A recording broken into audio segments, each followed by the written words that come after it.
তাদেরকে আন্তরিক শুভেচ্ছা অভিনন্দন এবং ঈদের অগ্রিম শুভেচ্ছা, অ্যাডভান্স ঈদ মোবারক। হয়তো কাজের ব্যস্ততায় আপনাদের সাথে কথা হবে কি জানি না, তার জন্যই আমি অ্যাডভান্স ঈদ মোবারক দিতে আসছি লাইভে। তো আপনারা কেমন আছেন সবাই? ইউটিউবের যারা আমার সাথে আছি, যারা একসাথে বা যারা নাই, তাদেরকেও আমি ঈদ মোবারক জানাচ্ছি, অগ্রিম ঈদের শুভেচ্ছা। আমি একজন প্রবাস থেকে আমি সকলকে ঈদের শুভেচ্ছা জানাচ্ছি। আপনারা কেমন আছেন? ভালো আছেন নাকি? বাড়ির সবাই ভালো আছে নাকি?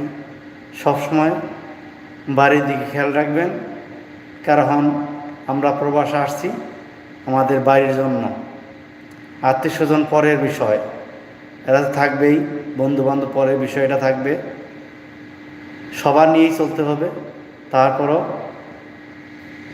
যাই হোক, কেউ যদি আশেপাশে থাকেন আমার গরিবখানায়, একটু আসেন, কথাবার্তা হয়, ভালো লাগবে। তো আপনাদের ভালোবাসা পাওয়ার জন্য আসছি এবং ভালোবাসা যতটুকু পারি দেওয়ার চেষ্টা করব, কারণ আমি একজন গরিব লোক। আমি কই থেকে ভালোবাসা দিব? শুধু মুখ দিয়ে দুই চারটা কথাই বলতে পারবো, এটা। তাছাড়া তো কোনো কিছু দেওয়া সাহায্য হেল্প করা যাবে না। তাই আপনাদের কাছে আসছি, যদি আমার কথা ভালো লাগে, আমার কথা শুনতে মন চায়, প্লিজ আমার সাথে একটু আড্ডা দেন, কথা বলি। আমি বসে দিচ্ছি একা একা, তার জন্য লাইভে আসা। কোনো কিছু ভালো লাগছিল না। আর আমরা ছুটি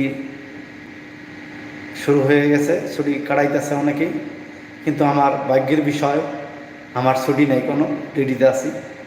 তো তার মধ্যেই আপনাদের মাঝে আসলাম। যদি এই প্রবাসী ভাইয়ের কথা ভালো লাগে তাহলে আসেন, শোনেন। কি বলবো ভাই, আসলেই অনেক কিছু বলার থাকে একজন প্রবাসী।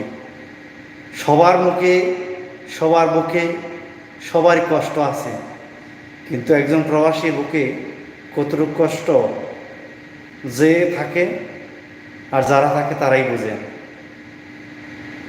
বাকিরা যদি যারা দেশে থাকেন হয়তো অনুভব করতে পারেন, কিন্তু বাস্তবে সেটা দেখতে পারেন না।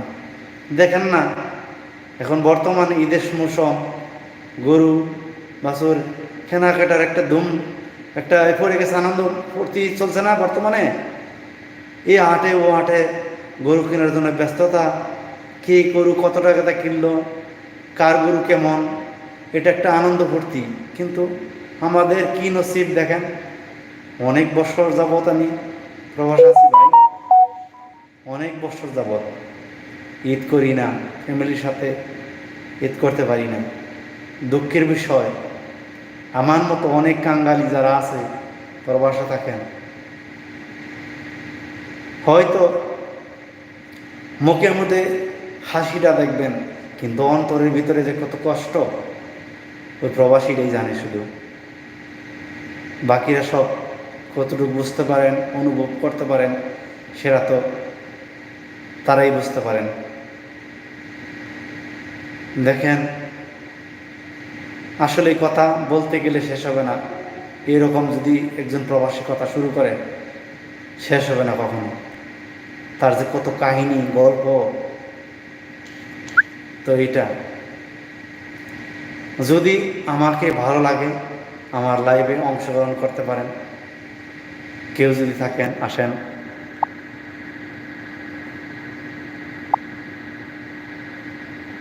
আমরা তো যাই অনেকের লাইভে, আমাদের লাইভে যদি কে আসতেন একটু খুশি হইতাম, মনে করতাম যে আমার কেউ আছে দুনিয়াতে।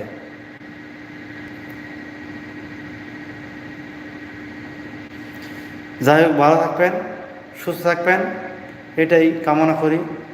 আল্লাহ হাফেজ। আরেকবার দেখা হবে যদি বেঁচে থাকি ইনশাল্লাহ।